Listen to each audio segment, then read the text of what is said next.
y vamos a hablar de uno de los aspectos que impacta más la mortalidad del neonato. Esta enfermedad o esta condición de la enfermedad invasiva por estreptococo tipo B es probablemente la primera causa de mortalidad neonatal a nivel mundial y se han hecho muchos esfuerzos, sobre todo en los últimos 10 años, para tratar de disminuir este impacto en mortalidad porque es una enfermedad de fácil prevención. Esta enfermedad tiene, de alguna manera, una particularidad, que estamos hablando de una condición médica o una condición infecciosa que, a pesar de que se gesta en la mujer embarazada, ataca fundamentalmente el producto. De alguna manera, los obstetras que se encargan del manejo de la atención prenatal tienen que hacer o deben hacer la pesquisa o la identificación de los grupos de riesgo de la enfermedad para prevenir la enfermedad en los neonatos. La enfermedad severa la ven los pediatras, una enfermedad menor la ven los obstetras, y los médicos de salud pública son los que de alguna manera inducen o sugieren las posibilidades de control de esta enfermedad. Entonces es un punto donde la conexión entre diferentes especialidades es fundamental para el manejo completo de la enfermedad. El primer concepto importante es que es una de las pocas enfermedades de la madre que no genera inmunidad en el niño. La enfermedad o la presencia o la capacidad de portadora del estreptococo en la madre no genera inmunidad innata en el producto. De hecho, no atraviesa la barrera transplacentaria, por lo tanto, el niño de alguna manera queda expuesto. Entonces, el producto está expuesto durante el proceso de embarazo y parto y puerperio a hacer una enfermedad. Y vemos una enfermedad que tiene dos huéspedes: un huésped inmunocompetente con algunas deficiencias, que es la mujer embarazada, pero un huésped inmunocomprometido, que es el neonato por definición. En particular, los neonatos prematuros. Prematuro es igual a inmunodeprimido. Algún grado de inmunodepresión tienen los prematuros, y esto obedece a diferentes factores de la inmunidad que no vamos a discutir hoy, pero que son muy importantes, dentro de los cuales hay alteraciones en la producción de anticuerpos, hay alteraciones en algunas partes del complemento, hay alteración en la capacidad de los neutrófilos y hay alteración de las medidas de barrera membrana, fundamentalmente de la piel, que lo hacen mucho más susceptible. Algunos autores refieren, como James Todd, que la prematuridad de alguna manera es una enfermedad infecciosa, y los neonatólogos, perinatólogos e intensivistas conocen esto de primera mano. La enfermedad invasiva por el estreptococo B es una enfermedad dual que produce tanto actividad en la madre, relativamente limitada, como en el niño, que es devastadora. En ambas, hoy vamos a hablar fundamentalmente de la enfermedad en el niño. Obviamente las pautas se aplican a la madre, y en la madre puede producirse como una condición de coriamnionitis, que es una enfermedad importante y severa, infección del tracto urinario, como les comentó la doctora anteriormente, o simplemente como colonización. De alguna manera vemos un espectro diferente en el cual, aún solamente por el estado de portadora, no produce una condición de enfermedad per se, hasta el estado de coriamnionitis, sobre todo en el puerperio, que sí produce una enfermedad clínicamente significativa. En el niño identificamos dos grandes tipos de enfermedad: la enfermedad temprana, que es la enfermedad que se produce en los primeros 7 días posterior al parto, y la enfermedad tardía invasiva, que se produce del mes 7 al día 60 hasta el día 60, y son enfermedades un poco diferentes. En la enfermedad temprana, que es la que produce mayor impacto en mortalidad, en general es una enfermedad fulminante, muy agresiva, muy severa, multisistémica, inicia con enfermedad multisistémica, se produce en los primeros 5 días, coexiste con prematuridad, está asociada a adquisición perinatal, y la mortalidad va del 5 al 5%. Es una enfermedad muy importante, muy severa, que produce una mortalidad como pocas otras enfermedades infecciosas, sobre todo en la velocidad que se produce la enfermedad. Mientras que la enfermedad tardía habitualmente puede producir sepsis o meningitis, compartiendo ella, se produce entre el día 5 hasta los 3 meses, y fundamentalmente está relacionada con la adquisición de la bacteria en el periodo periparto o postnatal. La mortalidad es mucho más baja, no llega sino en los peores casos al 6%. ¿Cuáles son los aspectos de la condición materna que producen la producción de la enfermedad? La primera es una condición de portadora. Vamos a hablar un poco, en general los estudios dicen cómo se produce, cuán frecuente es la aportación de esta bacteria por el tracto gastrointestinal o urinario de la mujer. En algunas condiciones se produce no solamente como una condición de portadora, sino como bacteriuria asintomática, la forma de manifestación de la enfermedad y, como les comenté, la condición de corioamnionitis. En esta lámina vamos a ver del lado izquierdo de sus pantallas la condición de las condiciones prevalentes que se producen en la mujer, en la cual hay una condición en términos, independientemente de la condición que veamos, de la condición de portadora en mujeres sanas, oscila entre un 15 y un 22%, dependiendo de los países donde se vea. Es una condición de portador muy importante. Cualquier enfermedad, cualquier condición que va más allá de 4 o 5% es una condición importante, sobre todo por la enfermedad que produce. En ellos tienen una mortalidad general del total de productos que se produce, que están alrededor del 1%, y coexiste de alguna manera con prematuridad. Del lado derecho de la lámina van a ver los factores de riesgo, en los cuales están asociados fundamentalmente a 3 condiciones: ruptura prematura de membrana, prematuridad y bajo peso. Estas condiciones a su vez están relacionadas unas con otras, y la suma de estas condiciones es lo que hace que aumente la condición de riesgo para estos pacientes. Una de las preguntas es qué tan frecuente es este fenómeno, qué tan importante. Como les dije, 10 a 30% de las mujeres embarazadas están colonizadas o en la vagina o en el recto o en ambas. En general, esta condición de colonización o de portadora se produce de manera transitoria, puede durar 4 o 5 días, puede ser crónica y durar meses, o puede ser intermitente, estar en algunos momentos del embarazo y en otros momentos no.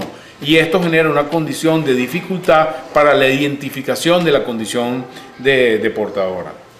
Las mujeres colonizadas tienen 25 veces más riesgo de producir en sus productos enfermedad invasiva temprana. Por lo tanto, la identificación de la condición de portador es la estrategia fundamental que se establece a nivel mundial para evitar los casos en los niños. Hace aproximadamente unos 10 o 12 años, estudios en los países del primer mundo detectaron que la utilización sistemática de antibióticos en el periparto, en particular en las mujeres que tenían condición de riesgo, sin evaluar la condición de portadora, tenían condiciones de factores de riesgo, ruptura prematura de membranas, que era 18 horas, parto prematuro o bajo peso al nacer, utilizando sistemáticamente antibióticos en ese grupo de población, demostraron que solamente por la utilización de antibióticos generó un impacto en la mortalidad de los niños muy importante. Y eso fue lo que generó la iniciativa de tratar de disminuir la condición de portadora. Vamos a ver un poco qué ha pasado con ese concepto a través del tiempo. El caso particular en Venezuela, tenemos una mortalidad neonatal que curiosamente ha estado estable en 9 por cada 1000 nacidos vivos en los últimos 8 o 9 años. El número está en 9.0 y no ha variado, es algo que, digamos, debe llamarnos la atención. Y en general, la mortalidad para los años 90 estaba en 25 por 1000 nacidos vivos en los menores de un año, y en el 2012 en 13 por cada 1000 nacidos vivos. Cuando hablamos de enfermedad temprana, acuérdense que hablamos de 2 tipos de enfermedades: la enfermedad temprana, que produce mucha mayor mortalidad. Las estrategias, independientemente que sea la utilización de antibióticos basados en factores de riesgo, en la condición que tiene la madre, o la utilización de pesquisa sistemática en las mujeres embarazadas, ha logrado disminuir en los países del primer mundo, fundamentalmente en Inglaterra y en Norteamérica, una reducción del 70% de la prevalencia de la enfermedad temprana. Vamos a ver unos gráficos que son muy ilustrativos sobre ese tema. Bajaron de 2 a 3 casos por 1000 nacidos vivos a 0.5 por cada 1000 nacidos vivos. Quiero que recuerden un poco la cifra de Venezuela, de 9 por cada 1000, y estos casos bajaron de 2.3 a 0.5 con la sola aplicación de alguna de las 2 estrategias. Hubo además una disminución de reducción de 21% en la mortalidad materna, la cual estuvo fundamentalmente asociado al uso de antibióticos por grupos de factores de riesgo, pasó de 0.29 a 0.23, y en la enfermedad tardía realmente no se ha modificado con esta estrategia mucho la mortalidad. En general, Como le dije, hay dos grandes condiciones o dos grandes estrategias para el control de esta enfermedad. El esquema basado en riesgo: las mujeres que tenían alguna de estas tres condiciones de alto riesgo, se les daba tratamiento en el periparto con antibióticos, y la otra estrategia es la pesquisa universal, que habitualmente es entre la semana 35 y la semana 37. Estas dos estrategias han tenido resultados un poco disímiles que todavía están en discusión, y les vamos a enseñar algunos de los resultados de esos estudios internacionales. ¿Cuál es la utilidad real en la práctica diaria de estos dos esquemas? En los casos de la estrategia basada en el riesgo, se establece que se han tratado en total 40 a 80% del uso de antibióticos en las mujeres que tenían factores de riesgo. Y en las mujeres que se basaban en la pesquisa, no en los factores de riesgo, sino en la pesquisa a través de la detección microbiológica de la presencia de estreptococo en el canal genital o en el recto de las madres, era de 90% en las mujeres que tenían pretérmino. Los criterios de alto riesgo, como les dije anteriormente, eran parto menor a 37 semanas, fiebre intrapartos o ruptura prematura de membrana mayor de 18 horas. Cuando la mujer tenía al menos uno de estos criterios, cumplía la condición y se indicaba o se indica antibióticos, considerando que el riesgo de infección de esa madre era importante. En el caso del esquema basado en pesquisa, es una pesquisa universal. Se intenta hacer identificación por vía de cultivo a todas las mujeres embarazadas entre la semana 33 y 35. Voy a repetir eso: a todas las mujeres embarazadas. Después va al final una reflexión de un poco de qué hacemos en nuestro país. Esto debe hacerse con pool vaginal y cultivo transrectal que debe atravesar el esfínter anal.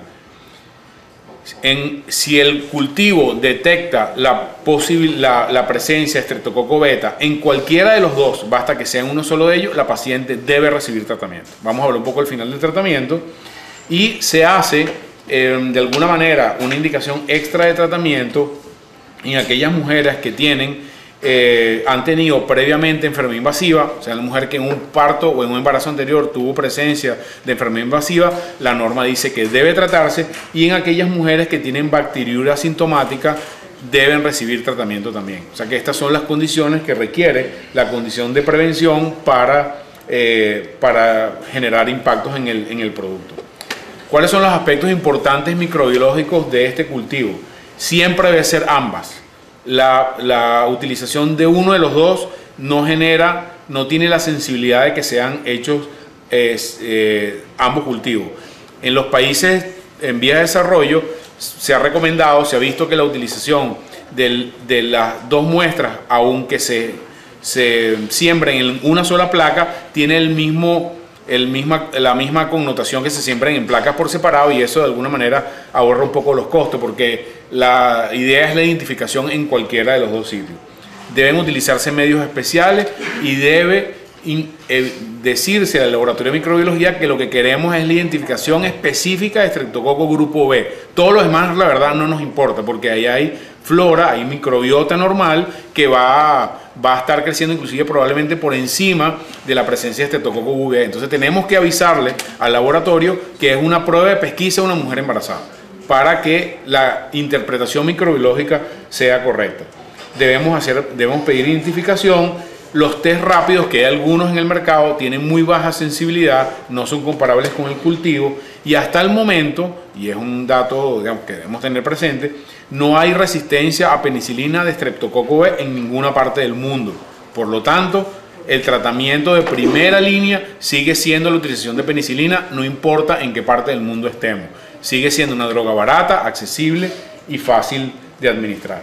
Aquí vemos en esta línea, esta es una gráfica del CDC de Atlanta, donde evalúan desde los años 80 hasta los años 2000 el impacto de las diferentes estrategias.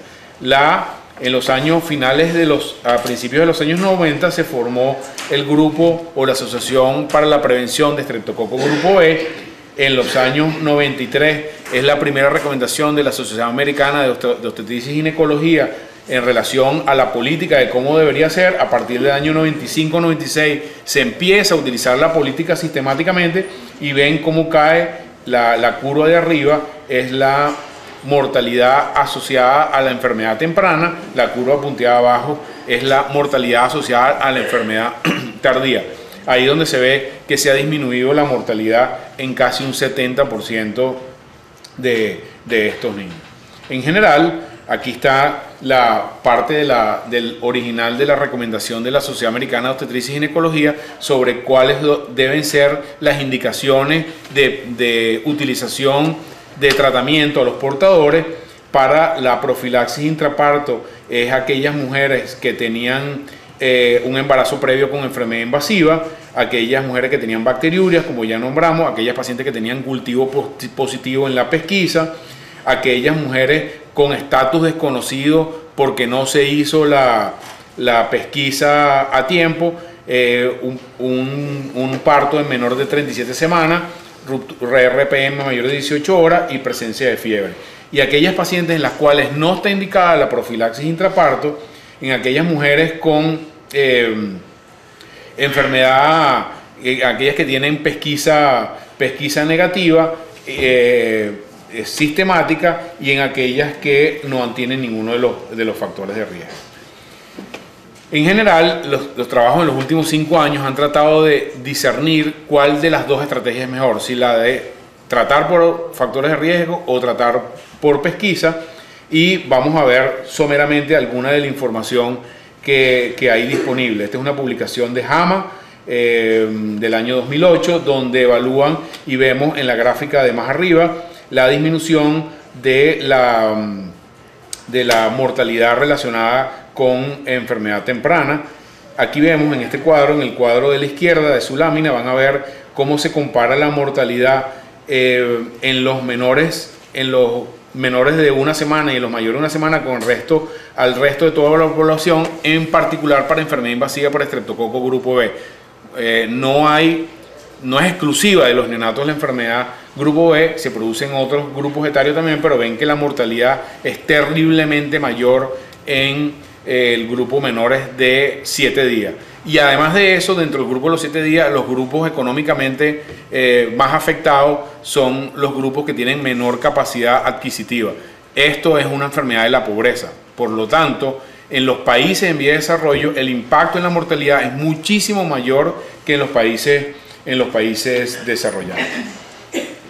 Otra publicación del New England, donde evalúa a nivel poblacional cómo se comparan las estrategias de aparición de enfermedad temprana, y de alguna manera hay algunos retos clínicos que todavía no están completamente claros sobre cómo se entiende la enfermedad y cuál es la mejor forma de disminuir esa mortalidad, que a pesar de que las estrategias de prevención han logrado disminuir la mortalidad en la enfermedad temprana 70%, todavía sí, a pesar de bajar 70%, sigue siendo una de las causas más importantes de mortalidad neonatal, probablemente la primera causa de mortalidad neonatal si sacamos las enfermedades congénitas. Uno de los conceptos importantes es que la bacteriuria es equivalente a una colonización muy alta. Hay una correlación muy importante entre bacteriuria presente y colonización del tracto genital o rectal en forma de unidades formadoras de colonia. La enfermedad invasiva por estreptococo per se no es una indicación a cesárea, a pesar de que en el mundo entero hay un aumento del número de cesáreas por diferentes razones. Se ha utilizado como muletilla la presencia de enfermedad severa o la condición de portadora de estreptococo. No es una regla de oro y no es una condición, digamos, recomendada. Las indicaciones de cesárea deben ser las mismas de siempre, y no hay una indicación infecciosa. En el caso particular de estreptococo hay otras infecciosas como VIH, etcétera, etcétera, pero en particular el estreptococo no.